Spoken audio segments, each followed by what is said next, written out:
Hello and welcome to the webinar Brain at Work. My name is Jelena Almazan and I'm a licensed CBT therapist and an organizational consultant. I'm working in a company called PBM, and PBM and NCC has had a very long cooperation during this last 20 years. I have also the pleasure here to introduce one of your co-workers.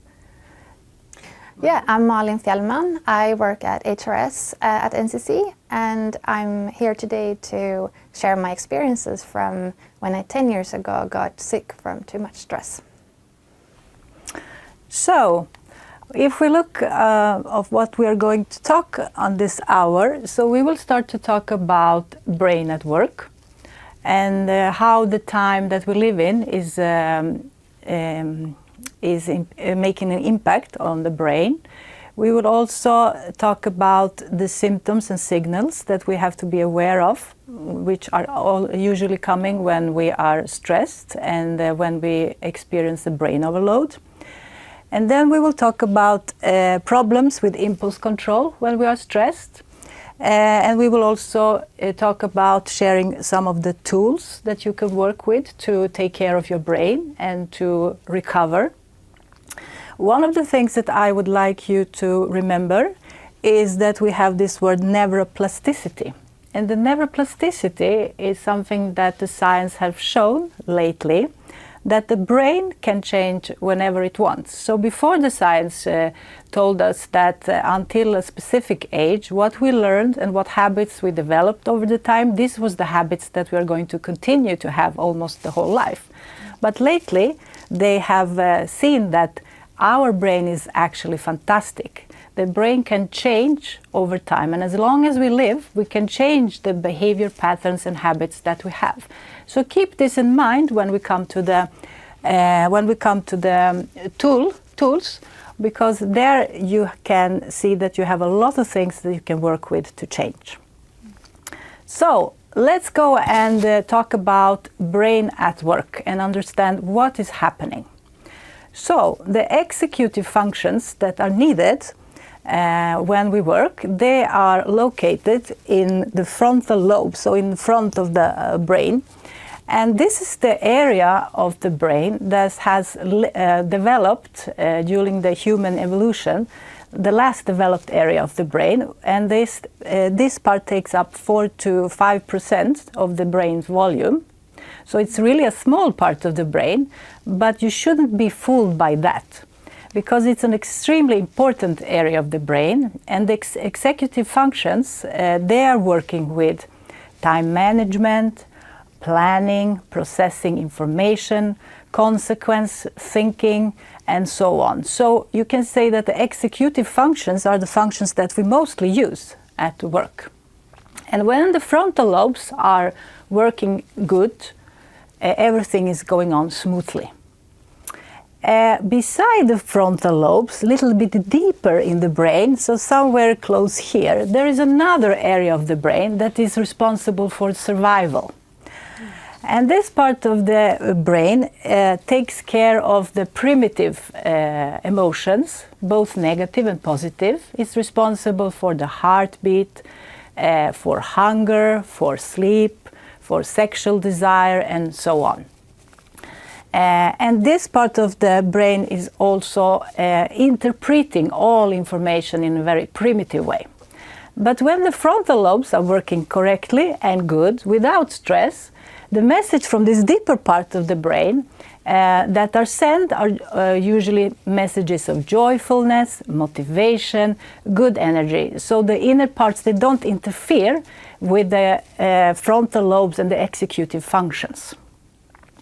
But if we take, for instance, one day at the work when we are sitting at our desks and we are taking the 7th decision for this day, while we are being interrupted for the 5th time, and we are thinking about the small information that we need to get to finish the project, and we also see that, an incoming mail that is probably very important. Then the frontal lobe is coming to a period of overload. we come to a period when we have an arousal in the brain because we feel that, for instance, we cannot meet the deadline, whatever we do, it will not be good enough, and so on. So there is a signal sent of alarm. And when this is happening, the cooperation between the frontal lobes and the back part of the brain is changing now. So we have to remember that the brain is actually 5 times more sensitive to threats than to words. So during the evolution, the frontal lobe has learned never ignore the signals of alarm. So when we come into this situation that I just described, one usual day at work, what is happening now is that the inner parts of the brain is taking over and start to rule. So the frontal lobes at that moment, they are perceiving a lot of messages of alarm, and they are responding by that the message has been accepted, the message has come, but the problem is not solved. And at that moment, the brain is coming into a vicious cycle with these signals continuing. And what is happening then is that we could say that we are turning the brain into survival mode, which means that the elegance, the functions of the executive functions, they are shut down. So we start to think black and white. We don't think clearly. We cannot select the information. We are running on the impulses, and so on and so on. And the paradox here is that the more we try to do, the more we try to achieve, the less efficient the brain becomes. So one very interesting thing is always to remember, no matter how intelligent we are, you can't trick your brain. It's actually too clever for us. So with that in mind, I think also it's fair enough to look a little bit at the time that we are living in. I think that we're all aware of that the last 20 to 25 years has been a very big development and changes in our everyday life due to internet, smartphones, social media. So what we have seen is that we have a constant incoming information. We have much more decisions to take.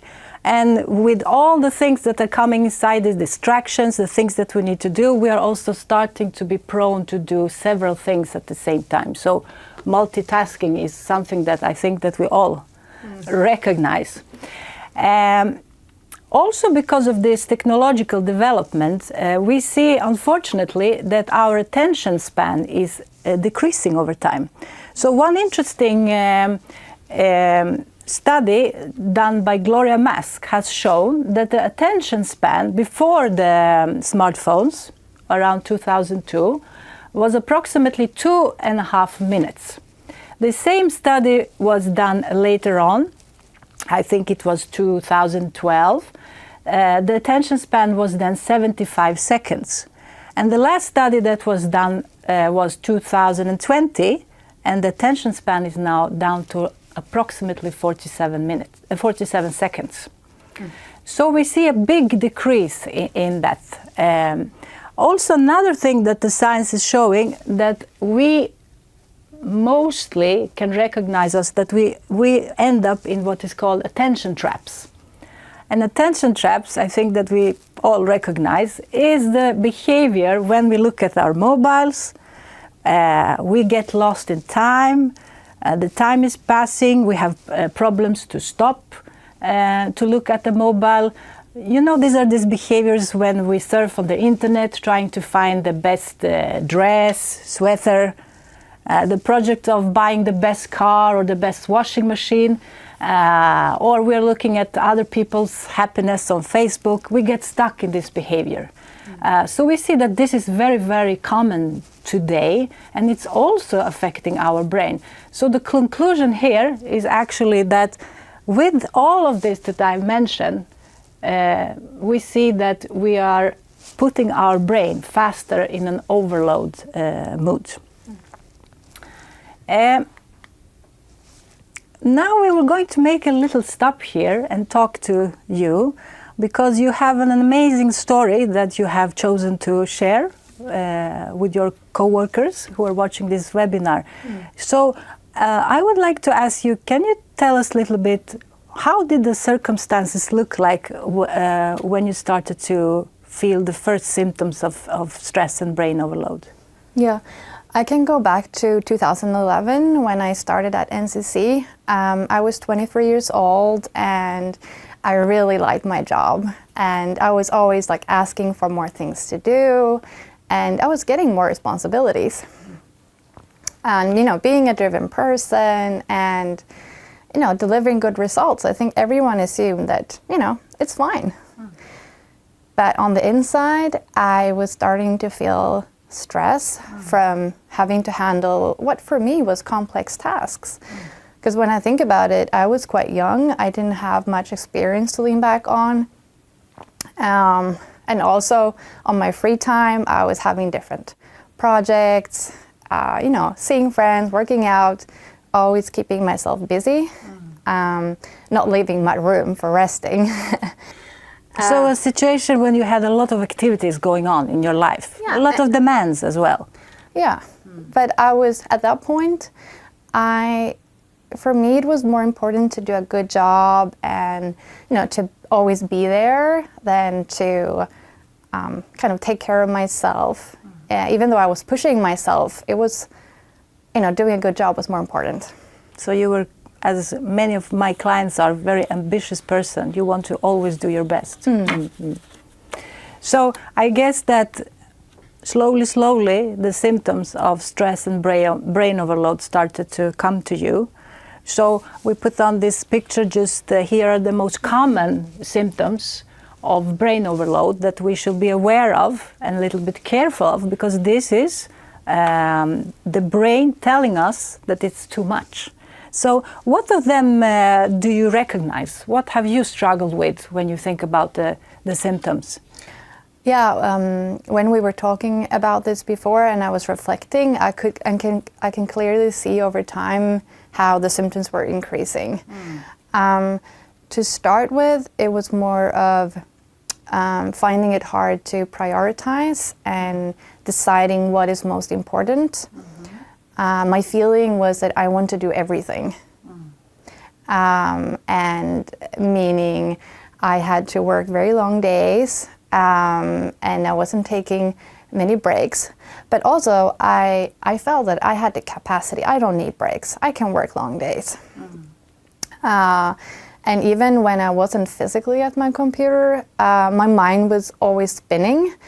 So you were all the time you were thinking. And even like in the middle of the night, things were popping up, and I think most people can recognize, that kind of feeling. And that is a very important point that you have shared with us, which I think is good for everybody who's listening to be aware of, that mostly it starts with some kind of mental stress, which means that we have a lot of thoughts in our mind. We cannot let go of the work. So actually, even if we are not at work and not doing the work, the brain is thinking about work. And then there is a very small difference in the brain between actually doing the work or thinking at the work. So that was something that happened to you, I hear. Yeah. But then a couple of years into my employment, I was starting to get different kinds of symptoms. I think everyone can recognize the feeling of having a word on your tongue, and you know that you know the word, but you just can't get it out. But it was happening really often, making conversations feel a bit tricky. I don't think people around me noticed it, but inside of me I was feeling, this is strange. And I also started mixing up information. I was always writing down everything because I was forgetting. So you were afraid that you will forget things if you don't have it written down? I would forget it. I couldn't keep it. And at that point I felt, this is not myself. I used to have a good memory. So I started to try to make some changes to make room for more, breaks and so on. But it was like I was on a speeding train. It was really hard to, to build a brake or know actually how to do it. So it was kind of continuing. And there I would just like to comment on something that is also very important, that the longer we wait with the symptoms, the more difficult it is to make a break and to move backwards. So it's always very good to listen to the signals that the body and the mind is sending us. And I hear that you tried, but it was very difficult. It has gone too long then already. Yeah, and I mean, this behavior is something that I had with me before NCC, on like, always wanting to perform and do a good job. So, after a while, it got too much. Until one day, this period was maybe 6 months, I fainted one day.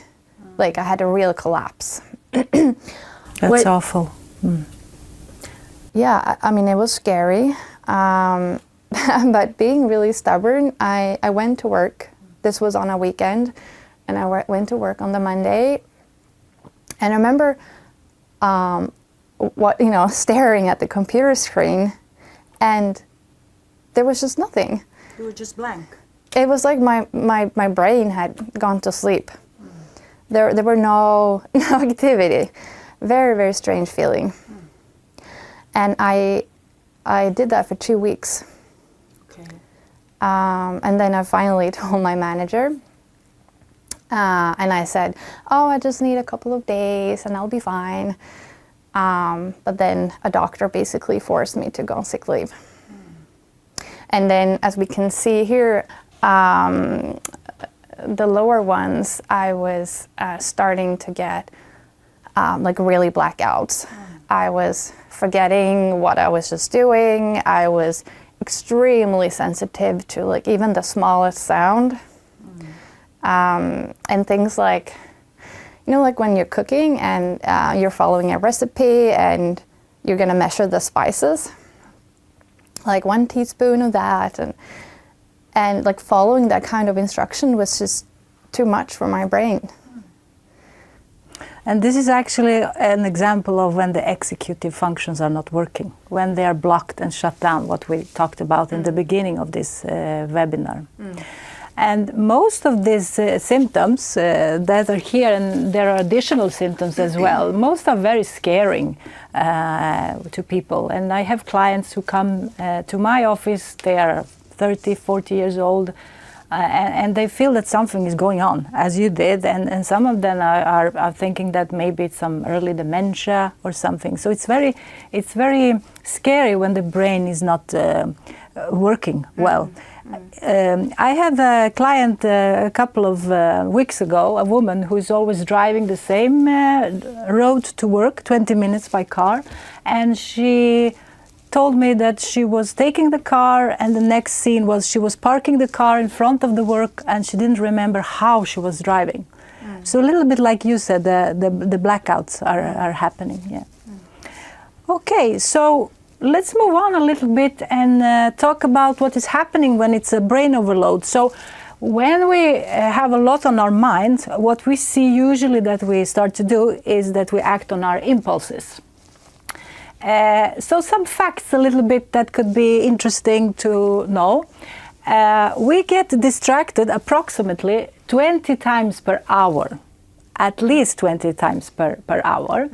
Another fact is also that is interesting, that one thought stays in our mind about 10 seconds approximately, and then we have another thought and another thought. And another very, very interesting thing, which has to do with the impulse control that we are going to talk about, is that when the brain has decided to react, a lot of things has already happened. So we have only approximately half to 1 second to brake. And this window is actually very, very small. So when we are stressed, most people find it impossible to brake in such a short period of time. So we act a lot of impulses, and as we said, we have a lot of distractions, a lot of things going on in our environment, in our brain, and we act on those impulses. So I was thinking, Malin, when you were in this situation and we talked before, you and I, you gave me some really interesting examples of how you struggled with this impulse control. Yeah. Yeah, and I can say that I did struggle with it, and I do still struggle with it. I think the brain is the brain somehow, and I feel that when I'm calm and I have kind of a work balance, it's fine to, follow up on things. But as soon as I get a little bit too much to do, it's really easy to get distracted. For example, like I'm working on a PowerPoint, and I need to get some information from my mailbox. So I go to the mailbox, and I see an email that I've been waiting for. And I was like, oh, really good. And I go to Teams to write to my colleague. Oh, we finally got the response. But then I see another colleague writing me a question. It's like, oh, I can respond to this. And, I keep on working. And sometimes by mistake, I see the PowerPoint that I was working on before. And I was like, oh, this is what I was supposed to be doing. And that hasn't been done. No, exactly. Yeah. And I mean, it happened before, but it still happens that I kind of, lose myself. And you had also a very interesting example from your private life. So would you be kind to share with the viewers? Because I think that many people will recognize themselves in that example. Yeah, this is from when I was on my sick leave. And, I was at home, so I was like, oh, I'm going to water the plants. So I take the water can to fill it with water, and I see a pair of socks on the floor. I'm like, oh, I'll take the socks and I put them in the laundry basket. But then I see that, but the laundry basket is full. I better put on a washing machine. And I put on a washing machine, and after a while, sit down on the couch feeling like, I've done some good things. But then I see the plants. I'm like, oh, I didn't water the plants. So you're giving us good examples of how we lose the structure, how we lose the plan when we are overloaded.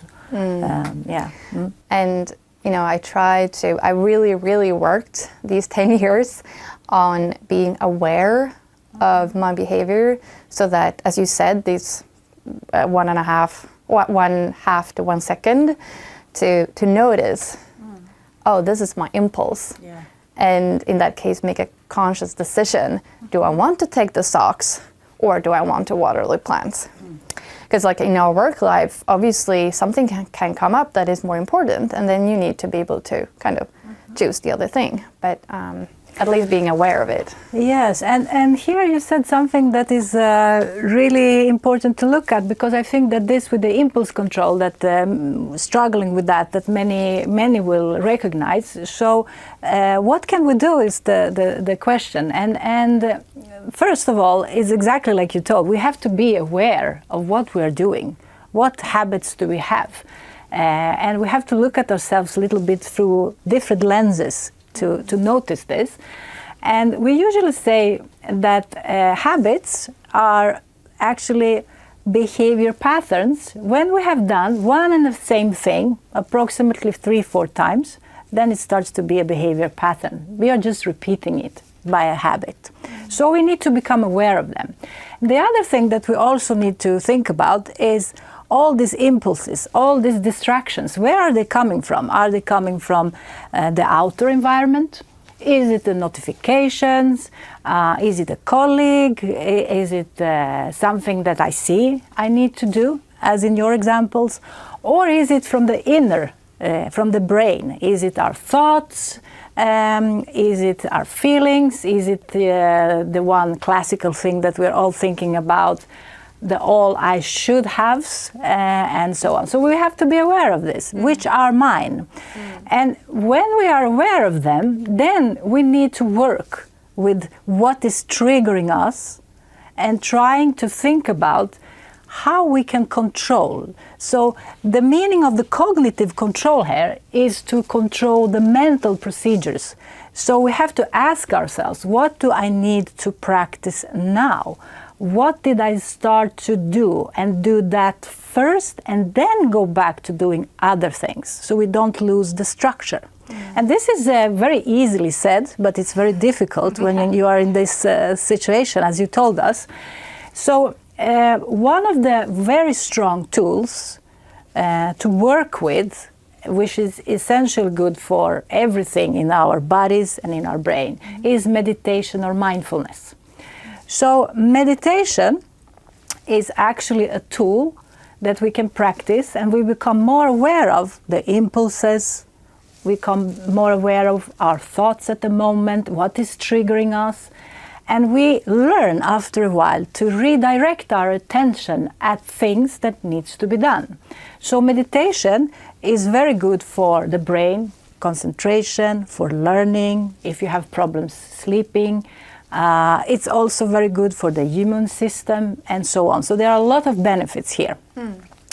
And there is a fantastic neuroscientist called Richard Davidson. And I would suggest for our viewers to keep that name in mind, because he has a fantastic app that is called Healthy Minds, which is a program where you can practice meditation. And his studies have shown that if you practice meditation 8 minutes per day for 8 weeks, there are positive brain changes seen by the MR. So if you think about 8 minutes of a day, let's say that you have 23 hours and 52 minutes to do the rest. So it's a very little, small thing that is needed for you to do that is going to give very good, very nice results. And I would like to ask you here, have you done any of this mindfulness or meditation? Have you tried this tool? Yeah, actually, quite soon after I got on my sick leave, I tried mindfulness. I'm not quite sure like how I came up with the idea, but I tried it out, and I really this is for me. And like in the beginning, I was like having more, as you said, that okay, now I have this time and I do the meditation or the session. But I feel that now after 10 years, it's kind of integrated in my daily life, that I do it like one breath here, or I notice there. So on regular basis. Regular basis. Yes, you do it every day. Something, couple of minutes here, a little bit more there. Yeah, and sometimes I take more time. Usually I do it before going to bed, actually, because I feel it's a good way to just like getting myself ready for the night. And usually as I'm a psychologist and I lecture, mostly I get the question from the viewers, do you live as you learn? And here I would like just to say that meditation is one of the tools that I also practice on daily basis. Yes, I always try to do it, sometimes shorter sessions, and sometimes I also practice up to 30 minutes. And I would like to say that this is something that has given me quite a lot of balance and quite a lot of calm feeling when I do it. So I'm really recommending it.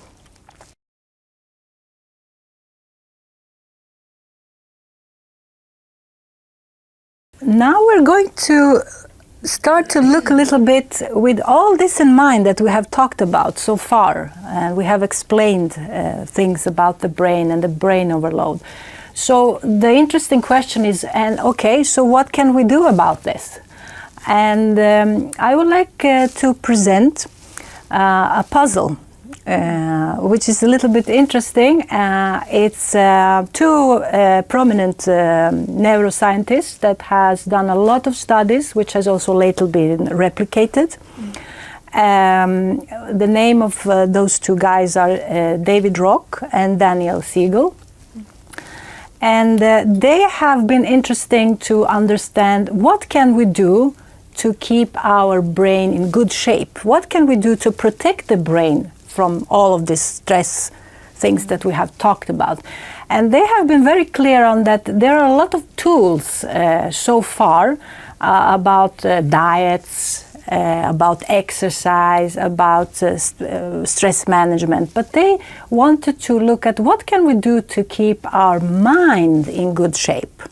So we're going to present this puzzle and look at the different parts that are necessary for the brain. And you don't have to think of these parts as something that you need to do exactly the equal amount of time every day, but you have to think of them as do it on regular basis, because that is when this gives the effect. So let's look at those. And now we have this puzzle. And the things that they are talking about are, I think, 6 or 7 points that we will go through. And hopefully that will be good tools for you to have. So obviously we all know that sleep is really essential for our brain. When we sleep, the brain recovers. And we need to know how much time do I have, do I need to sleep to get recovered. So what I would like to suggest here is that give yourself a bedtime. So decide when it's time for you to go to bed and set the mobile or the alarm about 45 to 60 minutes before, so you really get to bed on time. Remember, sleep deprivation is directly affecting our executive functions. So we can last, if we don't sleep good for 2 or 3 days, okay, but the third or the fourth day it's affecting the brain. Then we have recreation, and this is also something that we have talked about a lot, but recreation is actually also very important for the brain. To move around, to use our body, to train, to do something of that kind is very good. Has benefits on short term and on long term. On short term, we know that when we exercise, the pulse is going up and we are releasing good hormones, which are energetic to us, which makes us in good mood, and so on. But on long terms, to recreate, we can see that they are creating new nerve cells in the center of the brain that we actually need when all these functions at work. So we know if we regularly exercise, what is happening is that the stress levels are going down and we become more mentally resilient. Another thing also that is very good to do for the brain, activities, and especially meaningful activities to us, they are giving the brain a spark. They are energizing the brain. They are giving us a good feeling. So to do something that we like is also something that we need to do.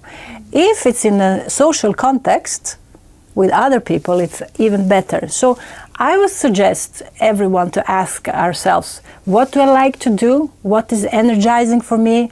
What is giving me good mood? And really try to do it. So that is also a thing.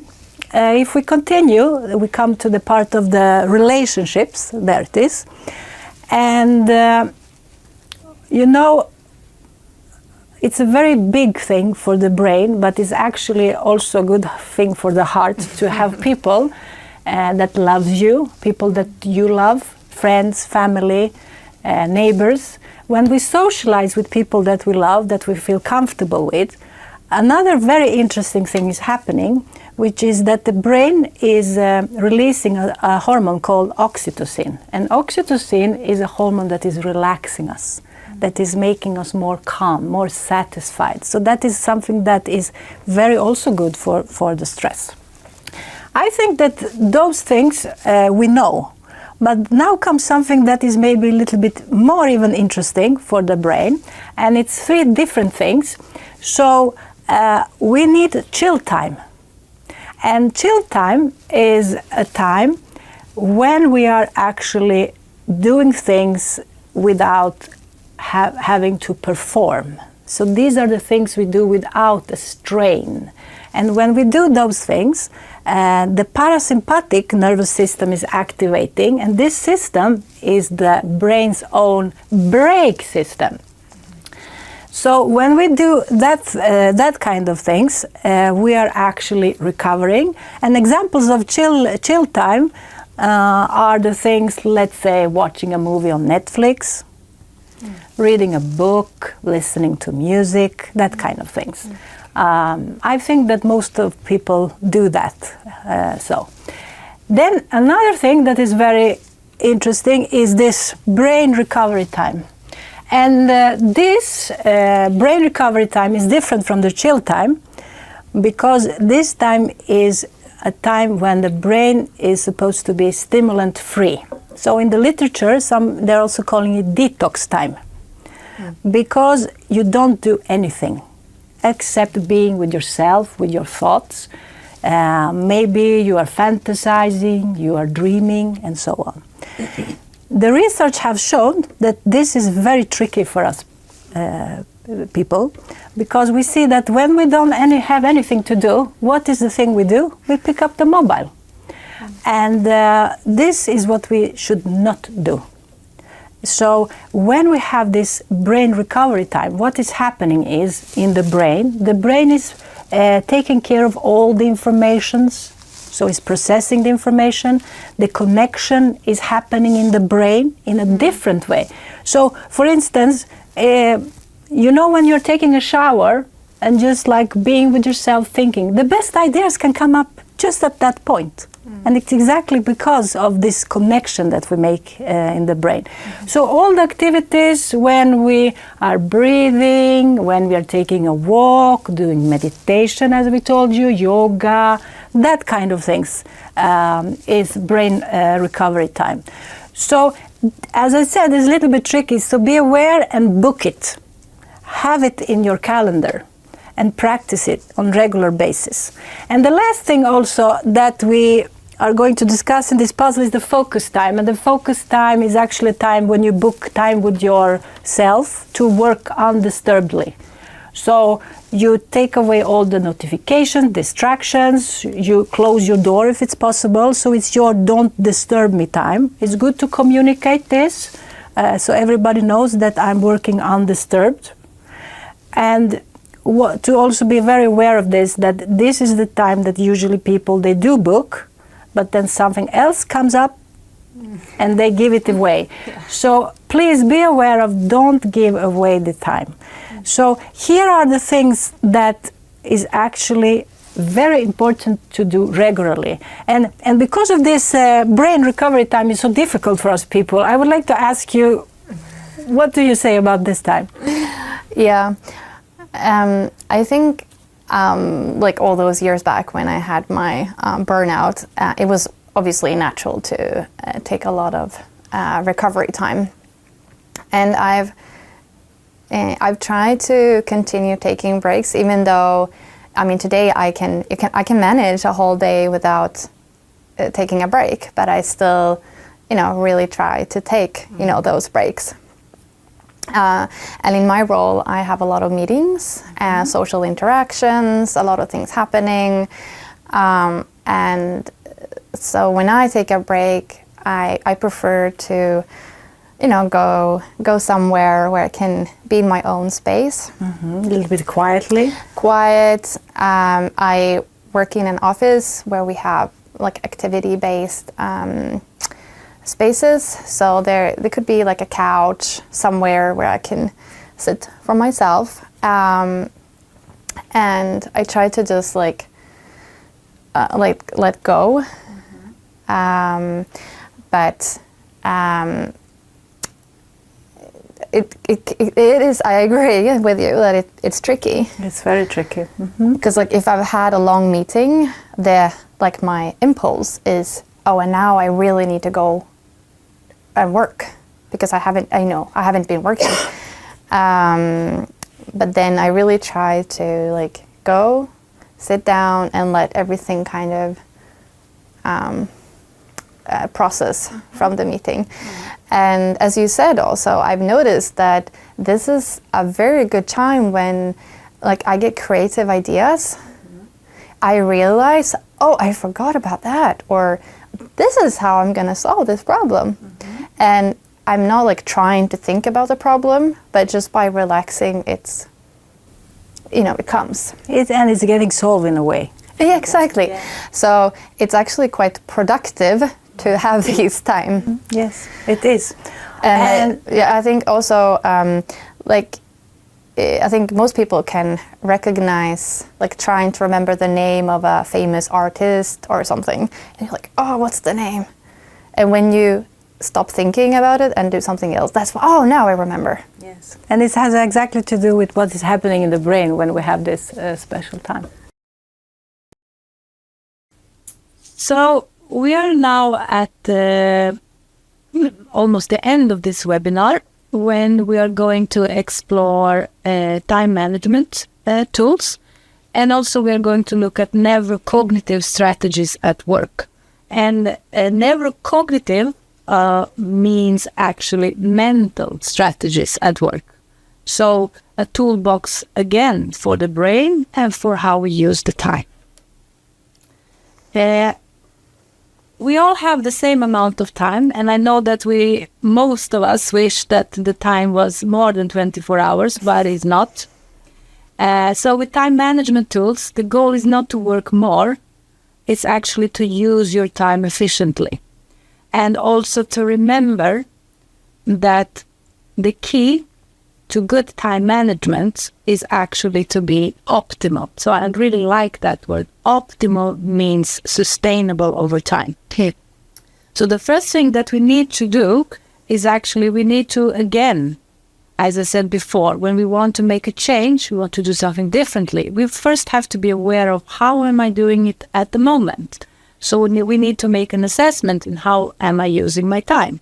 And one of the tools that you can start with is actually to decide that I'm going to follow myself during a week and see how do I dispose my time. What do I plan? And do I do the plans?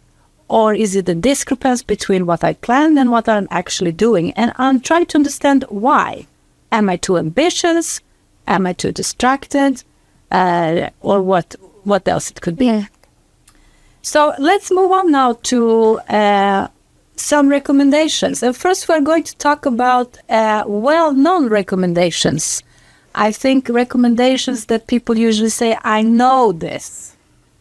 And it's very good to know, but only to know it's not the answer to the question of can we be sustainable over time? So it's very important to remember that even if we are clever up here, but we don't do the things we know, we don't implement them, they are unfortunately not worth so much. So let's see what are the most common recommendations of how to use time. So one of the things that the brain really, really likes is to write down tasks and activities. So when we write down the things, they don't take up the space in the brain. Mm-hmm. So the stress levels are under control. We should have good routines for handling mail or phones. So we don't do it all the time, do it on impulse, as we talked about. So one of the things that you could do, and it's very easy, is to switch off the notification, because the notification is something that is bothering most people. Another thing that we should practice is to handle the information once. And what does that mean? It means that if you get a mail, for instance, decide, are you going to do something about it now? Or I don't need to respond, or I'm going to store it away for later in the afternoon. So that is the meaning of handling the information once. And I'm thinking, when we talked about this, and before we also discussed that you have your little bit tools that you use that are a little bit similar to these recommendations that I. Yeah, as a person, I'm structured and I need structure. And I had a course in time management where we were recommended to use Microsoft To Do and connect it to our Outlook. So this is a tool that you have on NCC that you can use? We have it on NCC, and I think everyone using Microsoft can do that. And it's easy to quickly create tasks, and you can also categorize and prioritize. So my ambition is to, get everything there to have, a good overview. That's really good, and it's a good tip also for the viewers to use. And also, I switch off all the notifications, because I know that I get these impulses into, oh, what's that? And You're curious and then you look. Good. To continue a little bit, also it's very important to sometimes allow yourself to say no to tasks. So as we heard from your story and my experience with a lot of clients coming to my company, PBM, I know that they're always the ambitious people that come, people that take responsibilities, that want to do a lot. So it's very good sometimes to allow yourself to say no to things. And also another thing that is very strongly recommended is not to have back-to-back meetings, because then the brain doesn't have the small space to get energized and to concentrate on the next coming thing. So we are actually not so efficient if we sit in back-to-back meetings. Another thing that I would like also everybody to be a little bit alert on is that be aware of your tempo. So be aware of how you're doing things, because if we are doing things in a hurry, this is a signal for the brain that something is going on. There is a threat. And as I've said in the beginning of this webinar, when we get the signals of threats, then we come eventually to this shutdown mode. So remember, you don't have to actually be like a turtle doing everything super slow, but you don't be a rabbit either. Just like try to find a balance and do things accordingly to what is demanded of you. So high tempo is very, very bad for the brain. We all know this, that we should take small breaks. And there are different recommendations for this, but what we know is that most of us can keep our efficiency and high concentration about 50 to 55 minutes, and then the concentration is dropping. So even if you sit for 3 hours and you think that, oh, I'm very efficient, I can tell you you're not. So that is something that you need to also have in mind, and don't trick yourself. I'm going to continue, and then I'm going to ask you later on what you are practicing from this. Okay, so another thing that is also very interesting is that around 3 o'clock in the afternoon, something is happening in the body, which is interesting because the body is starting slowly with all the hormones to prepare for the evening. And that is why most people, we have a culture that take a cup of coffee around 3 o'clock. But if we're just thinking, what is the best for the brain is actually to take a walk.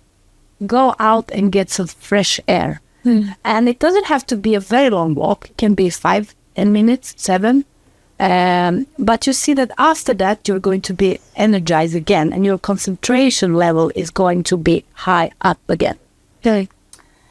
And then we have another recommendation that is maybe a little bit unusual, but if you remember the puzzle with the relationship, so have a talk with a colleague, a friendly one, every 2-3 hours, talk about something else, and then this hormone, I repeat again, the oxytocin is going to be released and it's going to calm down your system. So use your colleagues, use friendly colleagues to talk a little bit and take a break. And then, of course, what is a general recommendation, switch off sometimes. And if we look at these recommendations, because they're quite known to everybody, most of them at least, I'm a little bit curious, what of these are you trying to implement in your everyday life? As I mentioned before, I have a lot of meetings in my role, and I really try to create spaces between the meetings, because I know going from one meeting to the next meeting directly I feel it drains a lot of my energy. And also this saying no to some tasks, I try. Like, for example, this week, preparing for this webinar, I tried to push things to next week because I wanted to have space in my calendar to prepare for this. But it's a bit hard saying, no, sorry, like we have to push it further, even though I physically had room in my calendar. But I needed that kind of mental space also. I think it's very important to allow ourselves to say no sometimes. Yeah. And it's a little bit like most of the tools, we have to be a little bit more disciplined. And sometimes some of the tools can also bring a feeling of being uncomfortable because you're trying to do something different or something new.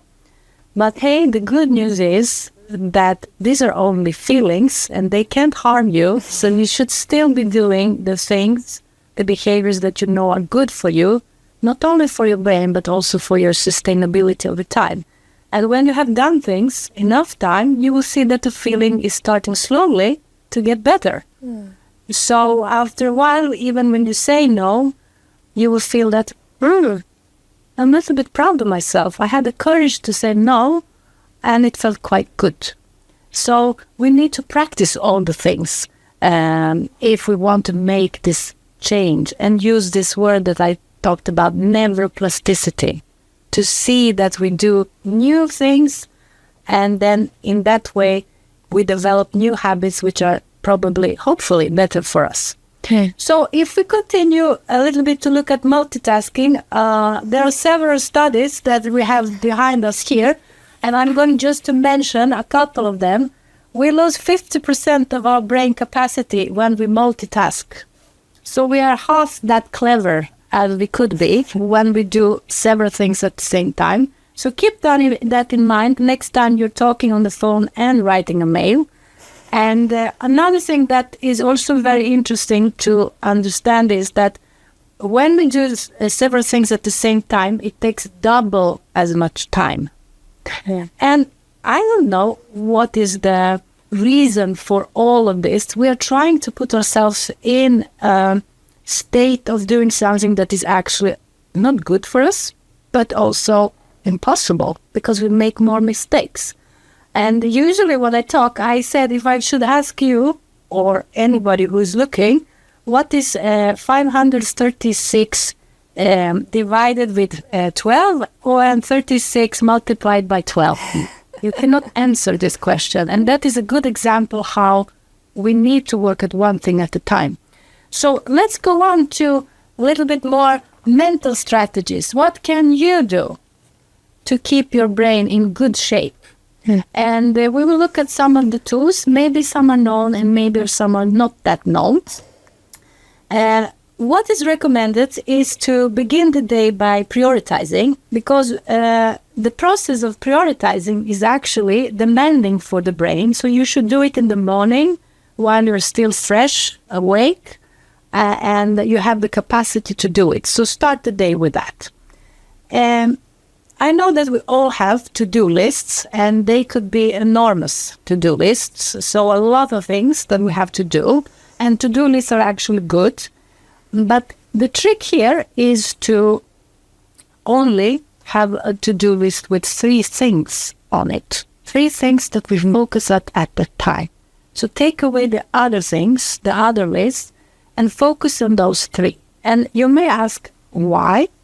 And the interesting here is that when the brain is focusing on these 3 things, it doesn't take up that much space in the brain, so it doesn't send the signals or overload. And when the brain is focused on these 3 things, it forgets at the moment the other things that are waiting. So that could be one good thing. You should try that. I have tried with a lot of my clients, and they come back and say it's quite workable. And then another thing that we all have problems, and I think that the audience agrees, to work with one thing at a time. That is difficult for most people. What do you say, Malin? Yeah, I'm thinking about this to-do list that when I see a list, I want to do everything on the list. Yeah. And for me, it would actually be very good to just have 3 things there. So that it's kind of reasonable to manage those things. I do try, like in the morning, to look at my day and see, is it a day full of meetings, or do I have more focus time, and decide kind of, what are the 1, 2, 3 things that's both prioritized, but also kind of reasonable to manage. Historically, I have had kind of an idea that I would manage a lot more was reasonable. It's better to decide these things, and then I can do more if I have time. That's a good thing. Yeah. So if we continue on this tool list, one other thing that is recommended is when you are completed one task, it's good to just stop and acknowledge it. And when we do that consciously, we say to ourselves, okay, check on that. What is happening is that the brain takes this information and sort it back, let's say, in a library of the brain, where it can pull out this information anytime later on. So it's actually very good to do that for two reasons. The second reason is also when I look at the things that I have done, I get more satisfied with my day. So we need to focus also on the things that we have done. We have talked about this, but it's good to mention again, book time for reflection. Have some small spaces when you allow yourself to have this break, to think a little bit, and to have air in the schedule. Create a backup slot, which means that leave some time unscheduled. I know that in our everyday work life, many things are coming up that we didn't plan. So it's good to have a little bit space for taking care of those things so we don't have to rush. Remember, when we're rushing and getting into higher tempo, this is the signals of stress for the brain again. So we have to have a resilient schedule in our everyday life. So another thing you should vary between doing some tasks that are more demanding to you and doing some tasks that you do on autopilot. So that variation is very good for the brain, because with different tasks, different parts of the brain can actually relax a little bit. A good recommendation is to break down bigger assignments into smaller parts, because when we have smaller tasks in front of us, we have the feeling of being in control, and we have the feeling of that I have the resources to meet these demands, which makes us in a good level of stress. So remember this: big task, complicated task, narrow it down to smaller parts, smaller milestones that you do, and then you will have a better control. Then it's also very good to be aware of your most productive time. And the science is showing that for most people, the most productive time is between 10 and 12 in the morning. And for most people, obviously there are some that doesn't have this productive time, so be aware where it's yours. And the science is also showing that less productive time is directly after lunch or around 3 o'clock. We get a dip in the energy level. When you are doing something and you feel that you're overheated, your brain. So let's take an example: when you're reading a text several times and you have to begin because you don't remember what you have read, it's good to take a break. This is the sign from the brain that, okay, stop now. I need to relax. And you can do the usual stuff: taking a walk, talking with a colleague, take a cup of coffee. But what you also can do is do something completely different. And David Rock, that I mentioned before, he's talking about doing a crossroads. Learn 3 words in Greek, drawing a picture, make a Sudoku or something, for a couple of minutes, 4 or 5 minutes. And then if you go back to the same text again, you will see that it works. So I've talked a lot about it. I have one more thing now, and I would like to do you have some comments before we go to the last point in this recommendation? What did you try to do here? Yeah, what I see directly is what I maybe do too little of is this one, to acknowledge what I've done. I think it would be good to remind myself more often that, I've actually done all these things. And maybe that's a good one. Yeah, and even if you have maybe 3 things on the list for the day, and also see, I did all the 3 things, so that it's that's a good feeling, instead of seeing like everything else that is remaining. You know, I had a client once, and he was a very funny, little bit older guy, and we trained a lot, and he said to me, every time I leave work, I'm aware of the things that I haven't done, and this is stressing me up. But when after a while with our cooperation, he came back and he said to me, now, Jelena, I'm thinking of the things that I have done. I know there are things that I haven't done, but then I go home and I feel unhappy because I have a work to go to tomorrow. Yes. So he's changed the way of thinking by focusing on the things that are good, the things that he have actually done. Also, I think when I come to like a task that I feel is like a really complex and maybe I haven't done it before, and I'm like, you know, where am I going to start? I try to say, okay, if I do one tiny little step, I can send one email or do something to just get started, to kind of break it down. And then maybe I work with something else, and then I come back and I say, oh, now I can take one more step. Yeah, that's good. And that's actually an example of two things from the list. Is this vary between tasks and also making a small break and doing something different. The last thing on our list is something that is a little bit controversial, and it's planned for the upcoming week on a Friday. And this is very interesting because this is discussed a lot, because most of us, we have the feeling that when the work is done on Friday, I just want to go home.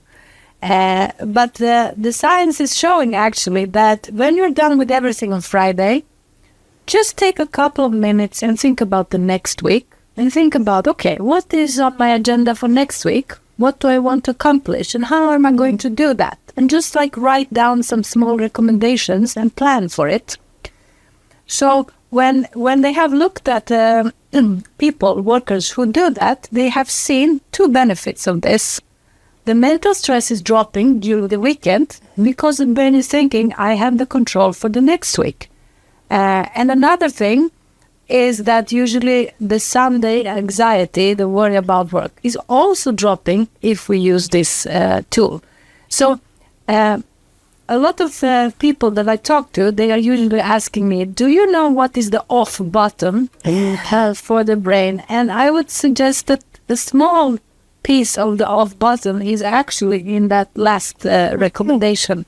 I don't know if you have tried this. Yeah, in the course, the time management course, they actually recommended it. So I've tried it. So I have it in my calendar. To be honest, I feel it's very difficult to do it because, you know, like you just want to go home.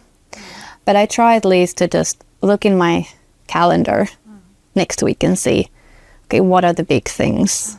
So that, you know, when I go, I know that these are kind of, maybe it takes 1 minute just to say, okay, these are the big things coming up. And I can like, okay, and then go home.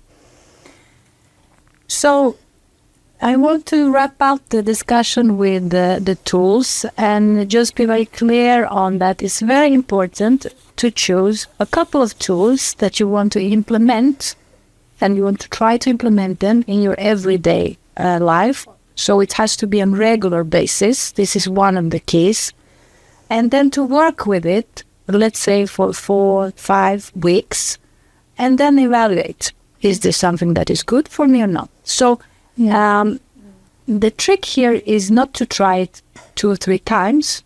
The trick is to have a little bit of patience and to implement, to work on the skills. And when you work on the skills, you're actually working on making yourself sustainable and actually doing the things that the brain needs to continue to be as brilliant as it is. So with that said, I would like us also to make a little bit conclusion here, because you have had this experience of going through a really tough time. And to end our webinar, I would like also to give you a possibility to say a little bit, what are your takeaways from this experience that you have had? Thank you. Yeah, when I was at my most stressed, I knew at some level that, you know, this isn't healthy for me. I need to make a change. But I wasn't prepared to actually do the change.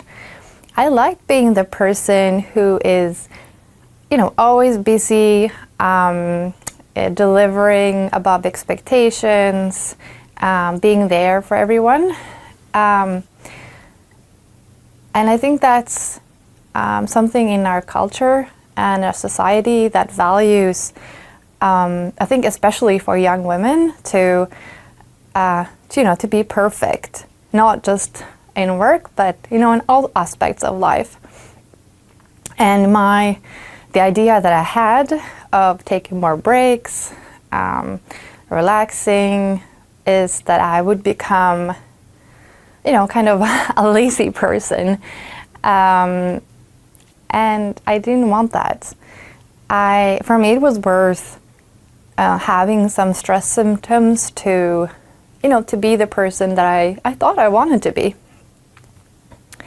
But then, this speeding train I was on, it hit a hard stop.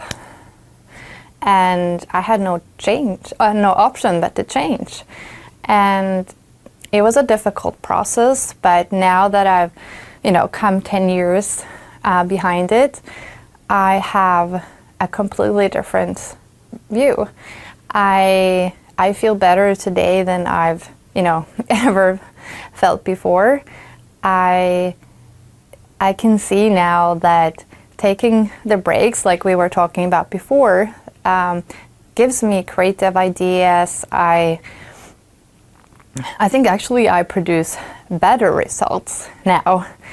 And at the same time, I have a good feeling inside of me where I'm, taking care of myself instead of pushing myself.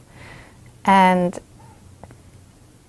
people that work with me, I think, perceive me as, a trustworthy person who will deliver, and, so the change was really just inside of me.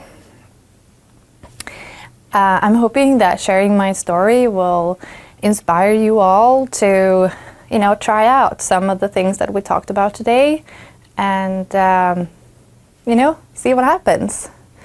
If you try something and it doesn't work, try something else. And if you feel that, just taking a tiny step is too overwhelming, because it feels overwhelming when you're stressed to add another thing on your agenda. Then, reach out. Talk to your friends or colleagues or your manager, and, we will be there to, help you find a balance. So before we wrap up our webinar, I would like to thank you, Malin, for your courage to participate in this seminar, and that you told your story for all of us. A big thank you for you. It was really very good for me to cooperate with you, and I think that the things that you share with us will help also the audience to understand better through your examples. So thank you, a big thank you, Malin. And for those of you who has found it interesting to think more about brain at work, we have a literature list of books that you can read if you like. And also I would like to thank you all who were attending at this webinar. Thank you for your attention, and I wish you good luck with taking care of your brain.